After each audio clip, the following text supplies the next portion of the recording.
Welcome to the WWE podcast. We're here to review Monday Night Raw that took place on Monday, December 27th, 2021, and we're going to get to the final go-home Raw show before the Day 1 pay-per-view that takes place this Saturday night. And with a limited cast of characters due to the COVID outbreak in WWE, I thought WWE delivered about as good of a show as you could have expected with a limited cast, but that's not to say that we didn't have some segments that are, as always, rant-worthy. So sit back, relax, and enjoy this review of Monday Night Raw right after this. Let's talk about supplements for just a minute. The market of supplements is overcrowded, right? It's oversaturated. There's too many to choose from. You just don't know which one you want. You don't know which one's effective, what has potential harmful side effects. Well, I have one that I can tell you with confidence is not only not going to give you any of those negative side effects, but also will provide you with the energy that's sustainable. It doesn't have those crashes. And the product I'm talking about is called Energy Boost. It's from a company called Vitali Boost, and they sell a bunch of other great products. But you can check out the website at vitaliboost.com. That's VITALI boost.com. So what makes Energy Boost so great? Well, it's made from natural, clinically researched ingredients that include caffeine, B vitamins, and other energy-stimulating nutrients. And it's perfect whether you're working out, gaming, studying, or during those intimate times with your partner. Not only does Energy Boost give you sustained, powerful energy, it's also specifically formulated to avoid those negative effects that I was talking about that some people experience with just consuming caffeine alone. I'm a massive coffee drinker. I can tell you the crash is no fun, right? We all know that. Those of us that are Starbucks aficionados or wherever you may get your coffee, we all know what that does. This is not going to give you that crash. And Vitali Boost, by the way, is a leader in the supplement energy market, and customers absolutely love them. Right now, they have a 92% 5-star review on Judge Me. It's a third-party review platform that only accepts reviews from verified purchases, so you know they're not just creating these manufactured reviews. These are real people reviewing the product, honestly, and 92% is an amazing 5-star rating review. So check out Energy Boost today, risk-free. You can go to vitaliboost.com. Again, that's VITALI boost.com. You use our promo code WWE for a discount. But if you're interested in learning a little bit more about the science behind Energy Boost, visit my Vitali Boost's health guide at vitaliboost.com. Again, VITALI boost.com. And right there, you'll find information from peer-reviewed academic journals about the active ingredients in all of Vitali Boost's supplements. All of these supplements, by the way, are made in the United States. That's cool. And a reminder, go to vitaliboost.com and use our promo code WWE. You'll get a discount on the Energy Boost and all of their other great supplements. So don't miss out, guys. Go check out Energy Boost and get a podcast. The champ is the one that everybody wants, me. Is going to WrestleMania. Claymore. Austin 316 says I just whipped your ass. This is my iron. You're going to acknowledge me. All right, welcome to the WWE podcast, and we're here to talk about the Monday Night Raw that aired last night on December 27th, 2021. And again, as I said at the open of the show, there are always things rant-worthy, I think, just on a weekly basis in WWE. But given the COVID outbreak and 3/4 of the main event not able to even show in person, I think that's telling that they were able to still, I think, properly promote it with the resources that they had. And Kevin Owens, of course, the only sole individual in that match who was in person in Detroit. And so we'll get to that. We're going to get to the Miz and Maurice and their brood bath. I have mixed thoughts on that. Eric Bischoff's return. Very mixed thoughts on that as well. Kind of nostalgia, but also what the hell are we doing? It's kind of like bringing Vince back for what reason exactly, right? Like characters like these should be brought back in big angles for big reasons. And it was seemingly just kind of a throwaway. I don't know if Eric Bischoff just wanted a paycheck. I don't know what really triggered WWE to bring in Eric Bischoff. Maybe they wanted star power in the main event. And then I say main event kind of loosely, right? The final segment. They wanted star power given the fact that they were down 3 of their big stars.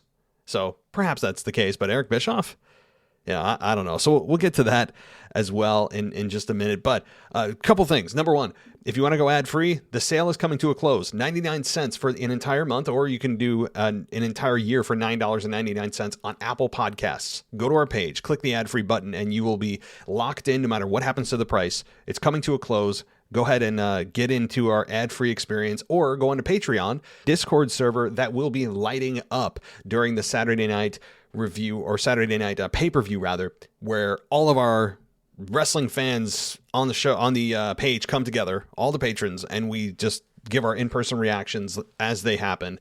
It's so much fun during pay-per-views. And so get yourself into Patreon and get yourself ready to go for Saturday night. I keep wanting to say Sunday night.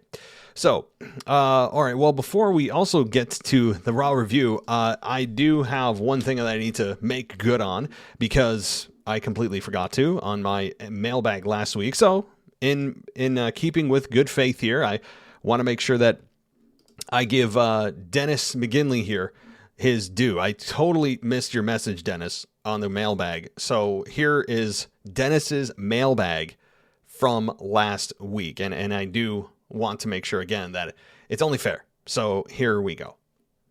All right. So Dennis writes to us and says that, hey there, Matt, let's talk about SmackDown. I wasn't shocked that Paul Heyman went on Brock Lesnar's side.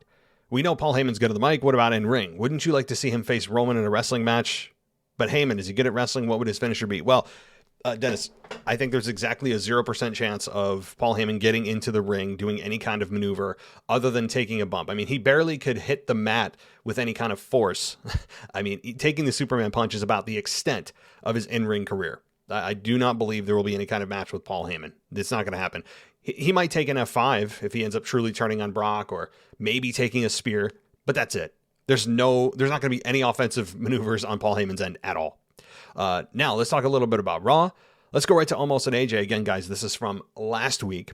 I think AJ is the babyface here, and Omos is the heel, and then Omos should be separating himself from AJ. That's how the team, I think, should have broken apart. Earlier, you did a news brief about AJ and said he would be good in AEW. On the Raw review, you said that something taking AJ to NXT for a while, maybe his contract is coming to an end. I don't think his contract's coming to an end. I mean, again, I don't know the specifics of his contract, but typically you hear rumors floating around this time. If that were the case, you hear about, so-and-so, like we heard about Kevin Owens' contract expiring 6 months ago. And not all contracts are public knowledge. Sometimes they leak, and sometimes rumors come out. Sometimes they're right, sometimes they're not. That said, I do believe that AJ is the babyface, agreed. Omos is the heel, or Omos is the heel. And I agree. That should be the case. And I do believe AJ is just making a quick pit stop in NXT, not long term. Okay, a couple more points. Now a little to WrestleMania 38. I've been hearing that Stone Cold could make an appearance. The only one thing I could hear is hell-raising, whooping some, you know what. I put 3 stars instead of the abbreviation because this show's PG. Yeah. Thank you. Yeah. And look, I've heard about that too. I think I did a news brief on it too, with Austin being rumored to be at the WrestleMania 38 in Dallas. Makes sense. Of course, not in a wrestling capacity, just in a stunner beer bath capacity. That's all. And that's all we need from Stone Cold. It's in Dallas.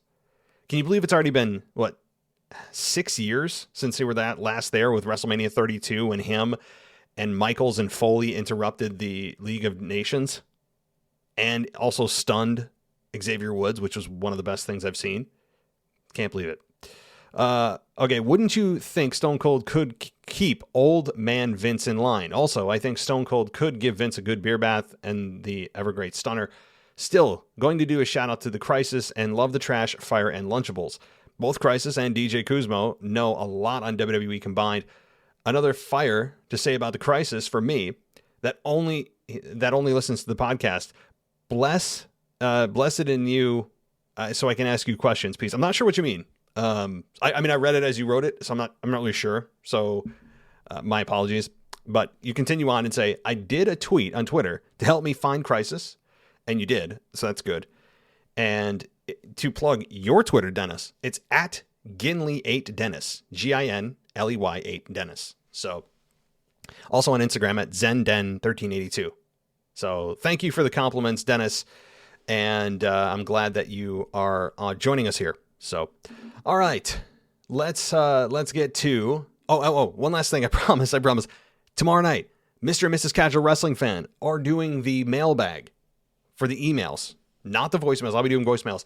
So guys, whether you're on Patreon, you can send me messages through their direct message service, or you can do it on email, realwwepodcast@gmail.com.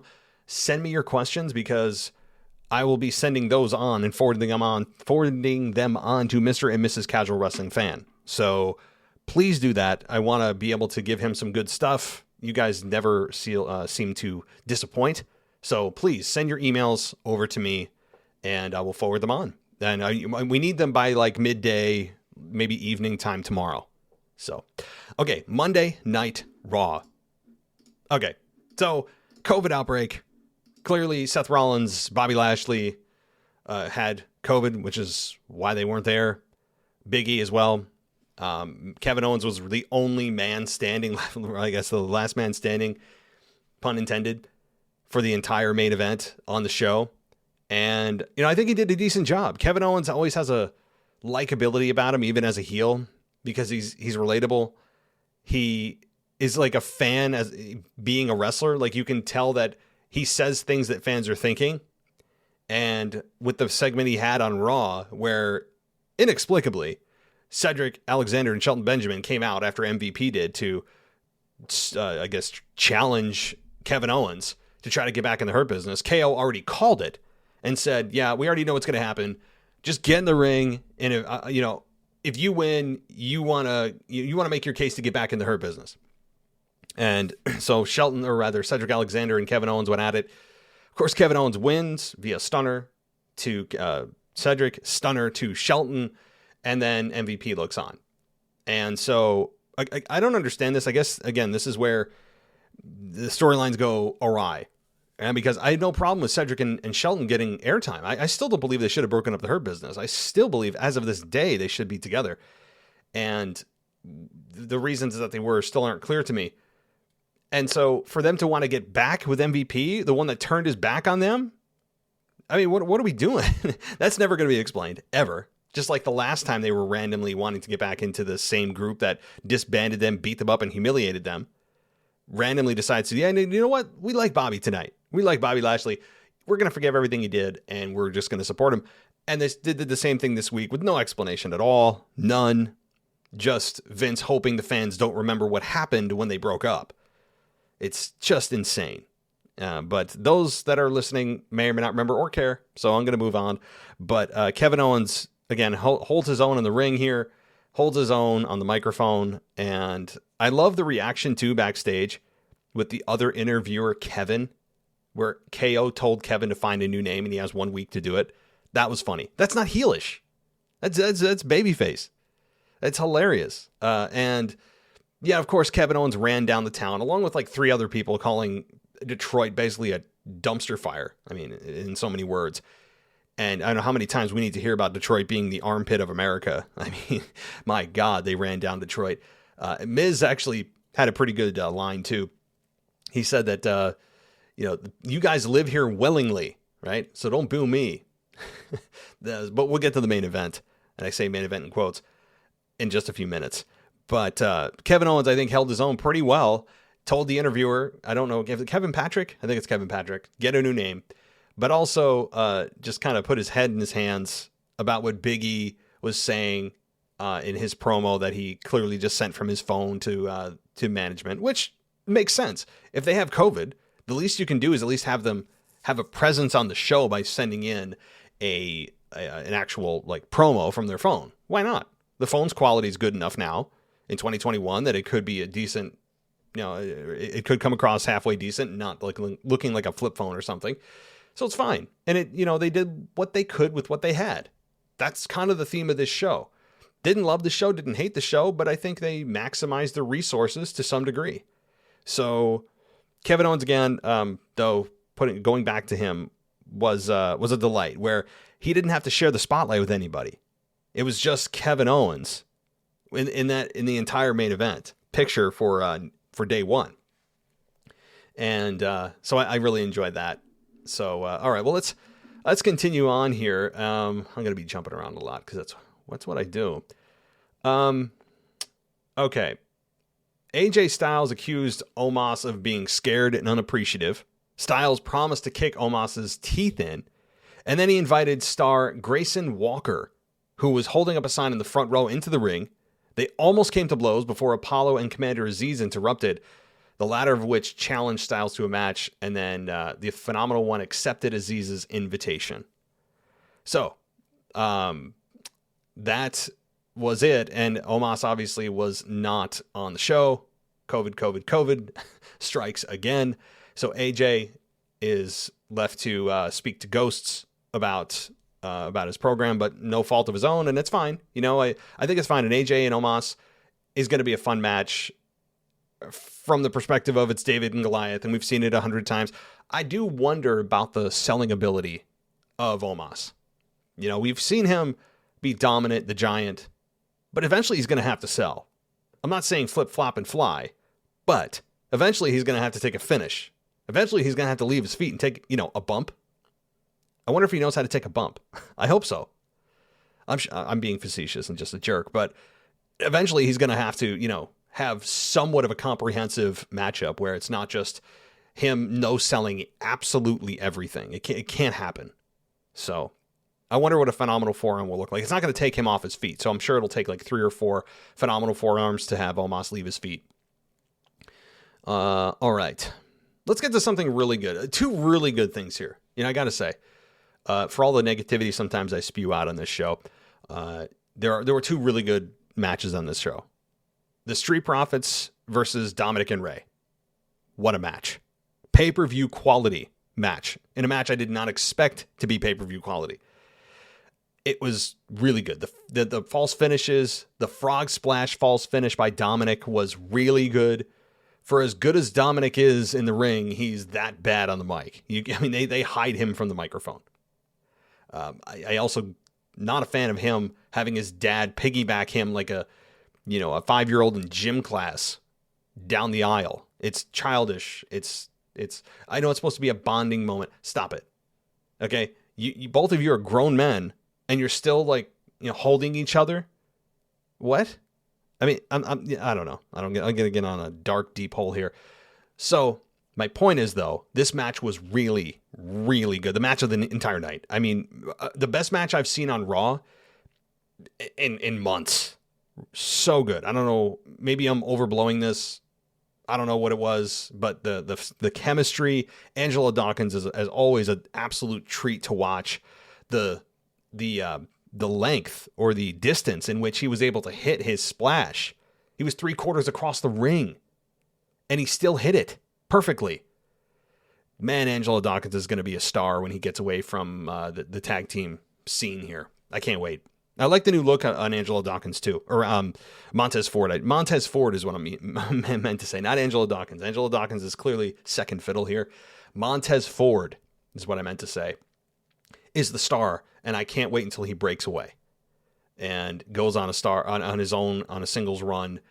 He's going to be fun to watch and an underdog, yes, but a babyface all the way. And as I was just saying before, his look.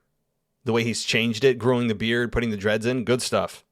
It's keeping him fresh, and I like it. There was nothing really to complain about this matchup. Nothing. The Street Profits and Dominic and Rey, credit to all involved. All involved.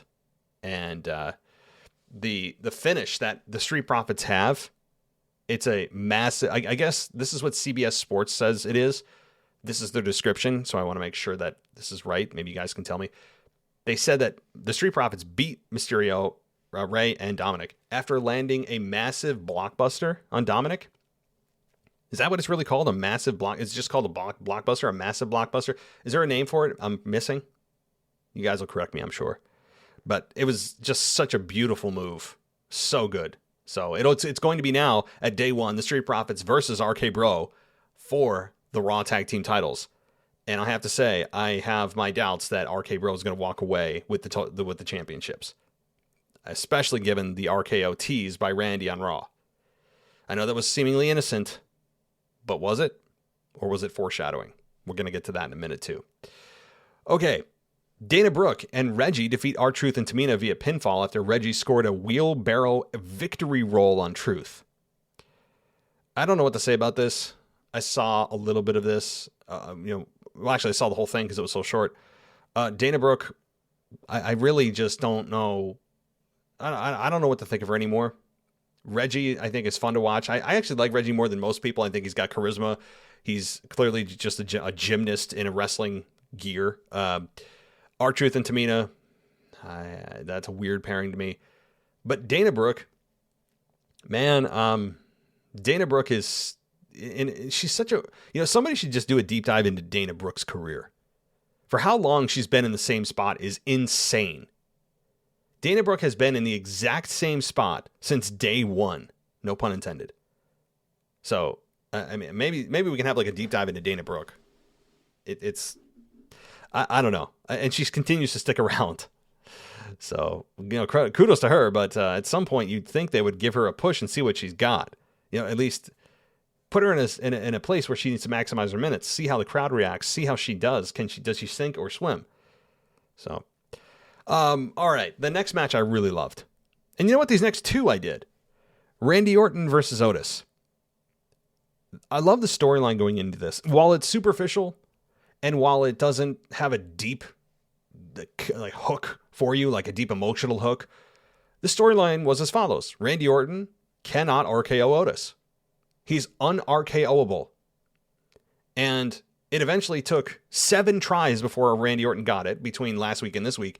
He was 0 for 3 last week, 0 for 3 until he went for the 4th attempt. So it took 7 tries until he hit the RKO. I love that because you build to that moment. You also protect Otis a little bit because no one's ever done that to my knowledge. So, I really like this match. Yes, Otis is limited, but limited in the way that you'd expect with his body type. I'm all for people having various body types in WWE and being able to maximize those different styles and not everybody wrestling the same way because everyone has the same athletic build. So that's one thing, but I liked it because seeing our Otis get RKO'd was very satisfying. And I said that last week that I'm actually looking forward to that. So good stuff there. Otis does take the pinfall clean. He does take it clean. Randy Orton wins. So I don't know if that means that Otis has been now defined down a little bit more, but he's not truly ready for the main event, the prime time, or if in fact it's the opposite way where this is easily Otis's biggest match to date and they're going to continue to see what he can do in a semi-main event area. You can read it both ways. I guess time will tell. Riddle versus Chad Gable. Riddle defeated Chad Gable via pinfall after landing a moonsault in a short but technically pleasant match. That at least was the description by CBS Sports. That's how they labeled this. And it was pleasant, technically sound. They didn't give these two enough time, but I still enjoyed the hell out of it. They have very similar styles. They both have endless gas tanks, and I could watch these two in a 30 or 60-minute Iron Man match. That would be so much fun. And they both just are absolutely true athletes in every sense of the word. Gable truly is an Olympian. Matt Riddle with his MMA experience. You look up and down here, and Chad Gable and Riddle are exactly what they say they are. They have all the tools. Their promos are good, more than suitable. And I would love to see this actually continue. Chad Gable and Riddle. Can we make this a thing? I know it was probably a one-off, but I'd like to see Riddle and Chad Gable continue somehow because they're so good together. Or at least have Orton and Riddle face Otis and Chad Gable a couple of more times. I'm all for that, I gotta say. So, let's take a quick break. I'm gonna take a breather here because number one, I need it. I got not that anyone cares about my personal medical problems or not even a problem, my medical history that I'm sharing it live on the air here. I got the booster for the COVID shot yesterday, and I'm like it pretty much railroaded me like the second shot did. Like the first shot, I got Moderna, was fine. Second shot completely tanked me. The third shot tanked me about as bad as the second one, where I got like chills. I'm sitting here in a blanket, and I got the heat pumped up to 71. And I have splitting headache, but it goes away quickly. So I'm not skewing anybody away from the booster. I mean, I think it's certainly I think it's a good idea personally. You make your own choices. But if you had a side effect for the second shot, just prepare yourself. You may get away with it, but I've heard more often than not, those people that I know, the booster does seemingly get them again. So sore arm, really sore arm, feels like 100 pounds, and fever and splitting headache. So yeah, it sounds great. I know I just advertised it really well. So there's your infomercial for the booster. I really have no interest. You guys do whatever you want, of course, but that's just my personal thoughts on it. So, okay, quick break for the sponsor of the show, and we're going to be right back with more Monday Night Raw. Let's talk about supplements for just a minute. The market of supplements is overcrowded, right? It's oversaturated. There's too many to choose from. You just don't know which one you want. You don't know which one's effective, what has potential harmful side effects.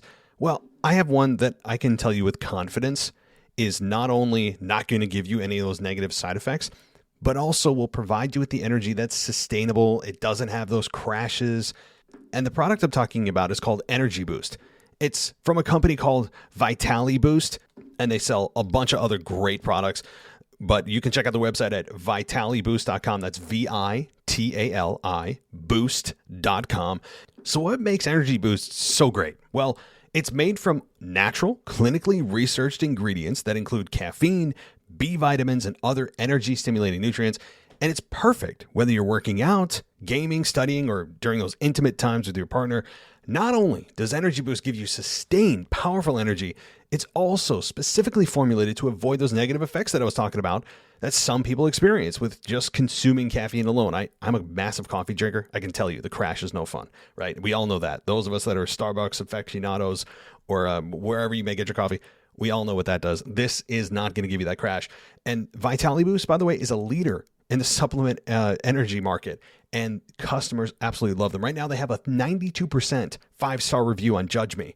It's a third-party review platform that only accepts reviews from verified purchases, so you know they're not just creating these manufactured reviews.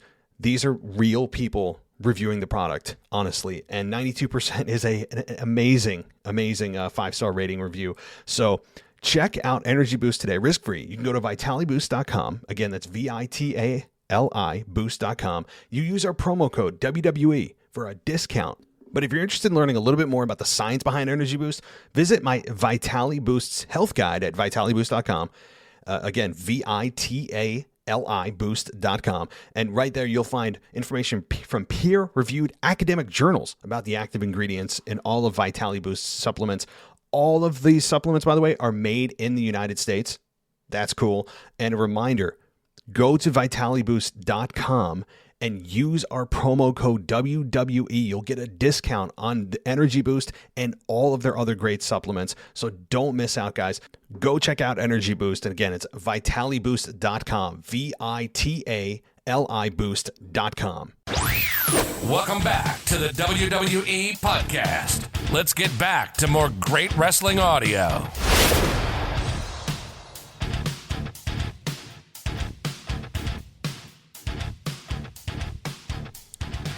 All right, everybody. Welcome back to the show. Thank you for staying with us here. And again, I know those commercial breaks can be a pain in the neck, but get yourself ad-free for under $1. You can go ad-free for all the shows. We pump out like 9 shows a week, guys. So how about that? It's pretty good value, I got to say. You do 9 shows a week, sometimes 8, sometimes 7, but depending on the week, it's 7 to 9 shows times 4 weeks a month. Do the math. It's a lot of shows ad-free. So one thing I want to say as I continue to veer off topic, and it's probably the vaccine still running through my body, 2 things. And I know this has nothing to do with Raw, so those of you that are about to write a negative review, here is some material for you that he goes off topic and doesn't talk about Raw. But I don't really care because it's my show and I get to talk about things that I want to. So, 2 things. Dexter. If you haven't watched New Blood and you got into Dexter, I still highly recommend it. I have 2 episodes left until the finale. We're 8 out of 10 done. So we don't know what happens at the end, obviously. But if you were a fan of Dexter, like I was, I've seen the whole thing through twice. New Blood is still very good, I have to say. On the flip side, and this is the last thing I'll say, and then I'll go right to Monday Night Raw, I promise. Matrix Resurrections. Big disappointment. I'm not going to put any spoilers out there. If you want to go on YouTube, there's many of those channels that review movies, and a lot of them are just crapping all over Resurrections, and deservedly so. Resurrections, I'm not going to go into detail because I'm not going to give any spoilers other than saying it did not feel like a Matrix movie. It was too long, and it was convoluted as F for no reason. Instead of just being straightforward, easy to understand like a lot of the previous movies were, it's making Matrix Revolutions, the hated final movie of the trilogy, when it was a trilogy, Revolutions, it makes that movie look like, hell, I don't know, Titanic or something. It was good, at least in comparison. But Resurrections, man, it's a tough pill to swallow. Pun intended. See what I did there? So, let me know what you guys think about Resurrections and or Dexter if you watch either. Maybe I should do a spin-off show. Okay, Monday Night Raw, as you are writing a negative review for me on Apple Podcasts, I do appreciate that. I'm going to respond to more of them, by the way. I know many of you out there don't give them any attention. Yeah, well, you know what? Those people that think they're hurting me with the reviews are actually helping me because they're still reviewing my show. So I'll do more of those, by the way, on TikTok at the WWE Podcast. I'm going to do another round of negative review responses. So look out for that. Okay, moving on here to, let's see, my notes. I did write some notes during the show, and I wanted to get to it. Oh, here's where some things come into, not really, I don't know if it's not really rant-worthy, just shake my head-worthy. Jimmy Smith telling us about the matchup between the Street Profits and Dominic and Ray. Jimmy Smith drilled into our head that anything, and I mean anything, can happen in this one. What? No. Hey, Jimmy. No. Okay. That's first and foremost. No, anything can happen. And want to know why? You want to know why your narrative that you're trying to push from, of course, it's corporate who's just spewing these lines and making sure they hit quotas of saying certain phrases a number of times. And he's just doing his job. So to those that are pushing this through his earpiece for him to say into the microphone, no, you don't get to tell us that anything can happen. And then in the same breath, also show us that no, anything can't happen. Monday Night Raw has not had a feel of anything can happen in many, many, many years. You may have a few moments, glimmers of hope here and there, but for the most part, we know when WWE is going to commercial break, that needs to stop. Okay, that is a killer. Because I've gone over that, but production, people staring at TVs with their backs to them because they have to get that perfect shot. Everybody, if they're in an office, like say for Sonya Deville or Adam Pearce, are lined up perfectly if there's multiple people in the room, so everybody gets a shot in camera. I understand the reasons for it, but it also takes away from the believability and also this narrative you're pushing of anything could happen. And I mean anything could happen. When Jimmy Smith said that, I'm like, bro, no, it can't. And actually, you telling me furthers my case that no, it can't and it doesn't. Okay. We typically know when matchups are going to end. You feel a finish coming. There's a sequence of events, false finishes. And you know what? This matchup, as I said, was really good and not taking anything away from all four of these men. Very good. But don't tell us and spew these empty words that anything could happen. I think they say that more often than I'm realizing. Not just in this match, but, when they open the show, when Jimmy Smith or Byron Saxton or Michael Cole or Corey Graves opens the show to SmackDown Raw, I think it just gets glossed over my head because I don't listen to that anymore. I don't hear it anymore because I don't believe it.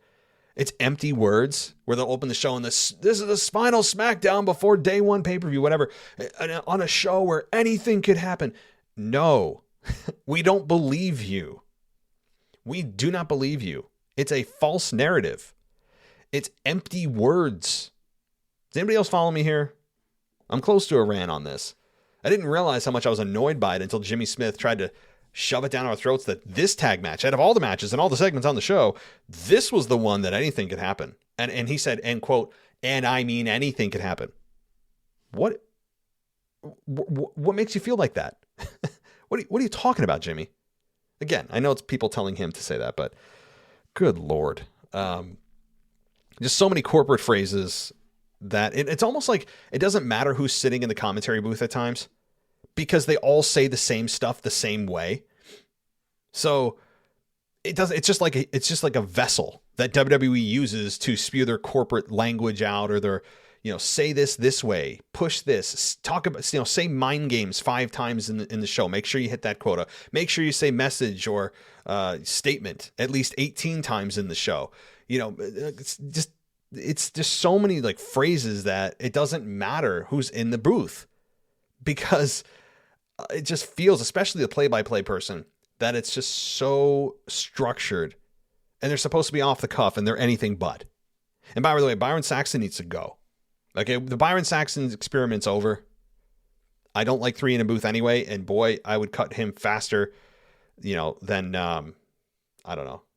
I can't come up with a funny analogy. I'm in a hell of a fog right now. But right now, Byron Saxton is just a net negative at the announce booth. He just is. He adds nothing. It's almost like when he announces, it's just like he's saying things tongue in cheek. Like he doesn't really believe them. He just says these kind of like phrases where you can picture his face with a sly smile on it. Like you don't believe anything he says. I don't know. Byron Saxton's got to go. I'm over the Byron Saxton experiment. 2 is more than enough at the commentary table. Okay. I just wanted to point that out.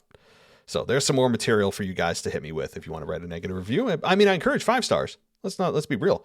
5-star reviews are very helpful. But anyway, moving on. Enough of those haters, right? Don't spend any time with those haters.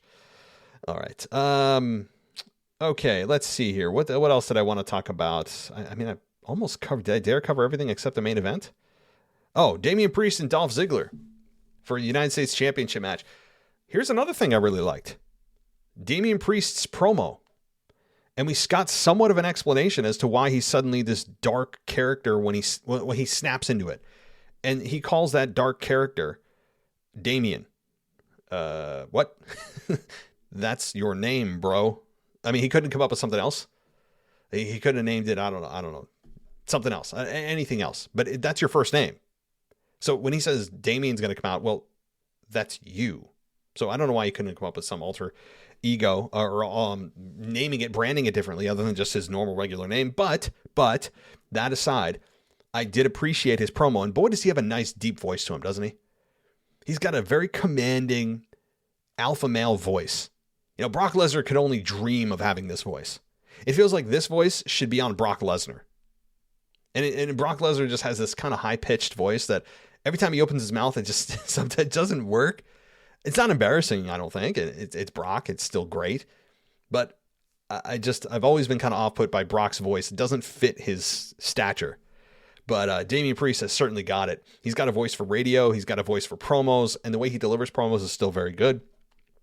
And he warned Dolph Ziggler that, if you push me, that you're going to see a side of me that, you wish you had, to that effect. And I think it was fine. I think it was good. At least he explained, because I've been talking about it for weeks. They haven't explained why this change. It's been going on for a couple months now. Are they going to ever explain why the hell Damian Priest suddenly snaps in matches? And lo and behold, here we are. It's just this darkness inside of him. Fine. You know what? It's not the deepest. It's not the most, I guess, complex reason. And that's fine. Because I always say, at least they gave us something. They gave us something, and that's fine. Maybe he's watching Dexter too, because that's kind of a reference to Dexter about like a dark passenger or a darkness inside you. So maybe he's also watching Dexter. I don't know. But this matchup was, I think, good. What do you expect from Dolph Ziggler and Damian Priest? It was fine. It was fine. The one thing I'll say, though, this ended with Ziggler getting beat, or rather Ziggler winning via DQ because Damian snapped and didn't adhere to the 5 count.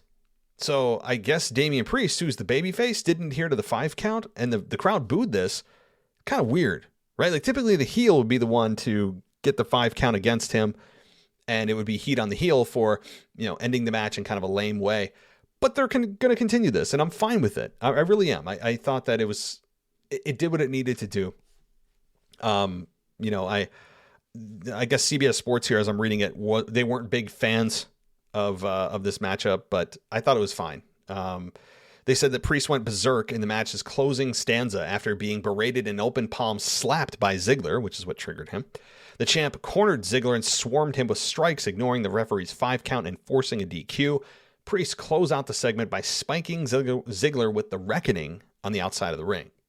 So, just like Robert Roode from the previous week, Ziggler follows suit and gets slammed on, head first, presumably, on the outside of the ring with the Reckoning. So, again, while I am complaining about the fact that it was kind of a heel move to do and he's a babyface, I'm cool with it because I like this new nuance that he's added. I like that he's at least have a basic explanation of what's triggered it. What is it? And Damian's decent to good in the ring. Ziggler is, of course, always really good in the ring, can work with anybody. And this this program's going to clearly continue. And I'm fine with that. I think it served its purpose. You didn't get a finish you wanted. It wasn't decisive. It's going to continue to the pay-per-view. I'm fine with it. I really am. All right. So let's get to the main event. I was a bit perplexed to see, after The Miz was complaining about roses, that Eric Bischoff was going to be officiating the vow renewals of Maurice and Miz. And it was cool to see Eric Bischoff back. Don't get me wrong. I think he's one of the more underrated characters in WWE history, especially in the GM role. Maybe the greatest GM of all time, arguably. I think he's in the conversation. I think we forget how good he was as GM. I know it was in heel role, and the heel role of GM was overplayed, but boy, was he good. Boy, was he good. And of course, Stone Cold as the co-GM in 2003, 2004 it was gold.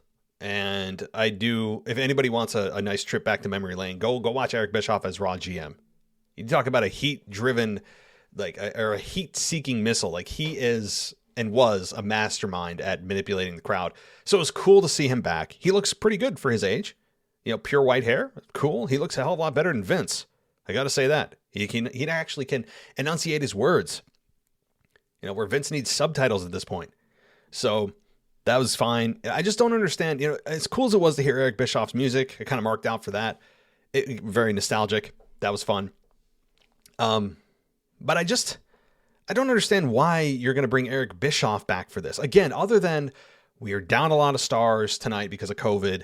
We need star power. Eric, what are you doing tonight? That's what it felt like. And I'm not hammering WWE for it. I think it's, they got to do what they got to do to pop a rating and kind of keep things on even keel and not off a cliff because they don't have their stars. I get it. But I just don't understand bringing back like Vince McMahon, bringing back Eric Bischoff now. Why are we doing this if it's not for a real purposeful storyline? These are major characters. I'm not saying they need to be in any kind of match, of course, but why are we bringing them back to just being these kind of weird, especially Vince McMahon's with Austin Theory, weird, or one-off with Eric Bischoff? It's a little, I don't know. I don't hate it. I'm a little disappointed because that they're just bringing them back very temporarily.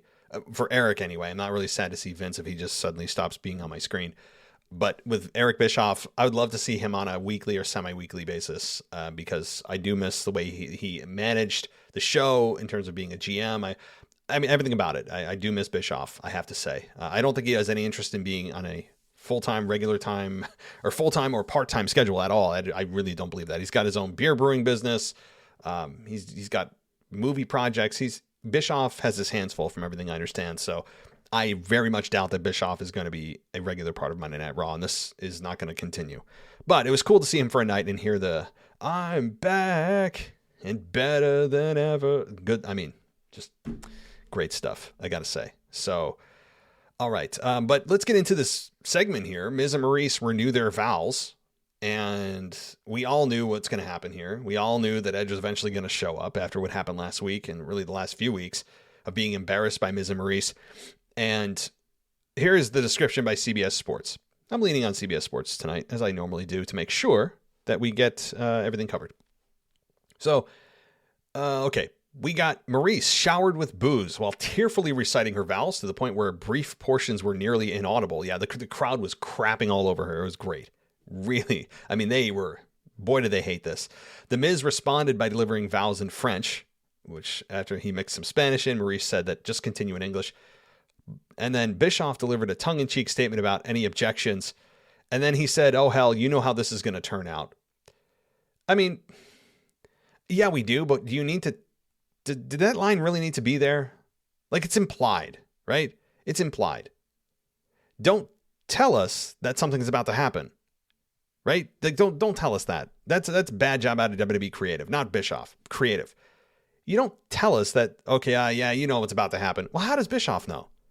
How exactly does he know? Yeah, they usually turn out that way, but you don't bring it up. It's kind of meta. Like, you don't do that.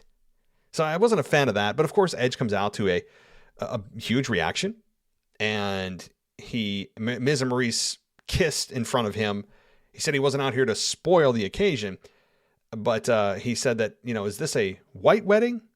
And of course, then the Brood, well, I shouldn't say of course, the Brood's music hit, and they got a brood bath. I mean, are we really now going to equate revenge by getting, sliming somebody essentially? I know it was gray or black, whatever it was, like looked like tar. Are we really going to equate that as revenge now? Are you going to really dumb down Edge to that now? You couldn't have a spear. You couldn't. I know that they're selling that for Sunday, or Saturday rather. They're waiting. Everyone wants to see Edge spear Miz. I get that, but I don't know. It didn't make any sense. You could have at least had Edge get a couple of strikes in, go for the spear, and Maurice pulls Miz out of the ring, and Edge doesn't get it. Like that's fine too. But a brood bath? Why are we going back to the Brood all of a sudden? What do we do? Like, why? I don't get it. I'm not angry about it. I'm confused. I know that there's the contrast of, they have white garments on and the black tar. Oh, okay, I get the visual. The visual is what it is, but I'm looking deeper here. To me, that's not revenge. And then Edge just kind of casually leaves after he could have easily pounded Miz into oblivion. So after everything the Miz did the last few weeks, Edge, his big revenge is sliming you like you're on Double Dare. I've said this many times. I make that reference all the time to Mark Summers and Double Dare because we see it too often. We see it way too often.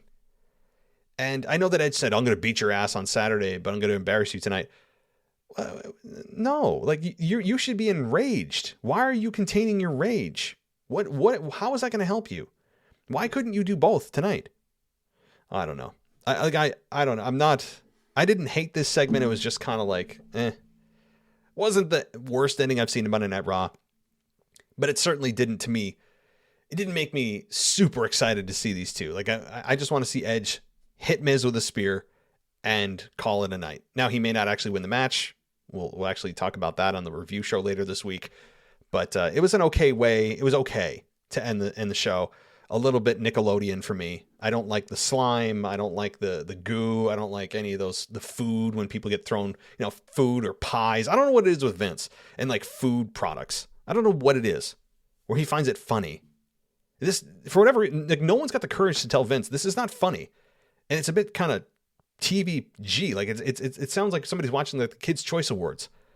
Like, what are we doing?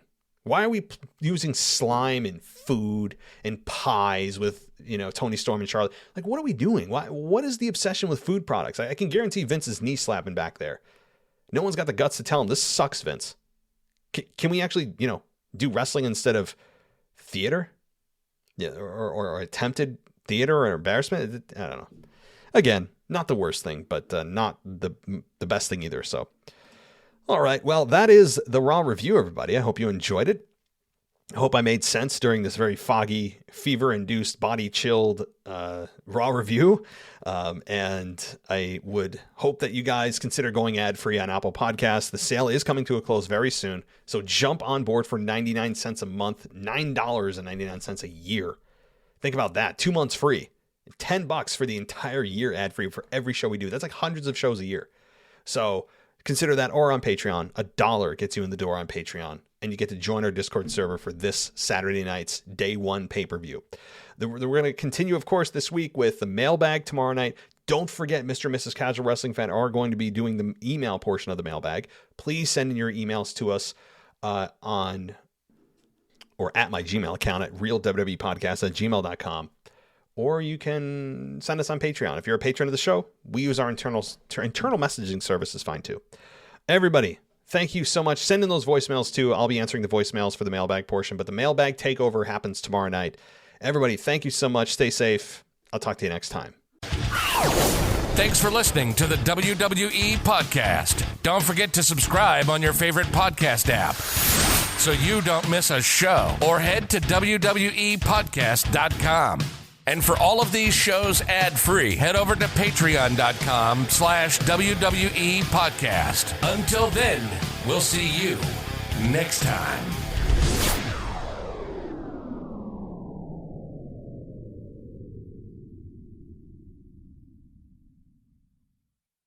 Let's talk about supplements for just a minute. The market of supplements is overcrowded, right? It's oversaturated. There's too many to choose from. You just don't know which one you want. You don't know which one's effective, what has potential harmful side effects. Well, I have one that I can tell you with confidence is not only not going to give you any of those negative side effects, but also will provide you with the energy that's sustainable. It doesn't have those crashes. And the product I'm talking about is called Energy Boost. It's from a company called Vitali Boost, and they sell a bunch of other great products. But you can check out the website at vitaliboost.com. That's VITALI boost.com. So what makes Energy Boost so great? Well, it's made from natural, clinically researched ingredients that include caffeine, B vitamins, and other energy-stimulating nutrients. And it's perfect whether you're working out, gaming, studying, or during those intimate times with your partner. Not only does Energy Boost give you sustained, powerful energy, it's also specifically formulated to avoid those negative effects that I was talking about that some people experience with just consuming caffeine alone. I'm a massive coffee drinker. I can tell you the crash is no fun, right? We all know that. Those of us that are Starbucks aficionados or wherever you may get your coffee, we all know what that does. This is not going to give you that crash.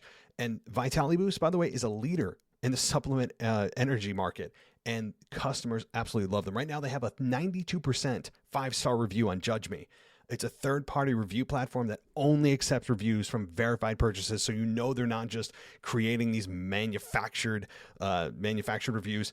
These are real people reviewing the product, honestly, and 92% is an amazing 5-star rating review. So check out Energy Boost today, risk-free. You can go to vitaliboost.com. Again, that's VITALI boost.com. You use our promo code WWE for a discount. But if you're interested in learning a little bit more about the science behind Energy Boost, visit my Vitali Boost's health guide at vitaliboost.com. Again, VITALI boost.com. And right there, you'll find information from peer-reviewed academic journals about the active ingredients in all of Vitali Boost's supplements. All of these supplements, by the way, are made in the United States. That's cool. And a reminder, go to vitaliboost.com and use our promo code WWE. You'll get a discount on the Energy Boost and all of their other great supplements. So don't miss out, guys. Go check out Energy Boost. And again, it's vitaliboost.com, VITALI boost.com.